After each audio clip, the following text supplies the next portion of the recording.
सुभद्रा आवेदनकारी खुशी खबर 24 रे मिलिबो षष्ठ पर्याय टंका 24 रे मिलिबो सुभद्रा षष्ठ पर्याय टंका एने उपमुख्यमंत्री प्रभाती परिडा सूचना दैछंती।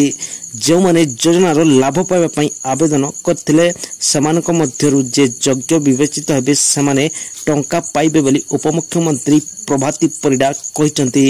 प्रभाती एही घोषणा परे एबे पुणी थरे सुभद्रा आवेदनकारी मध्य खुशीर लहर खेली जाइछि।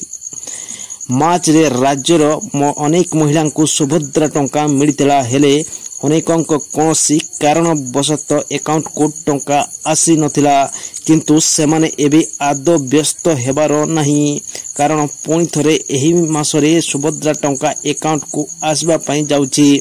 सूचना अनुसार अयोग्य हिताधिकारी सर्वे पर एप्रिल 24 रे प्रथम किस्तिर षष्ठ पर्याय टंका दियाजिबो बोली कहिसंती प्रभाती परिडा।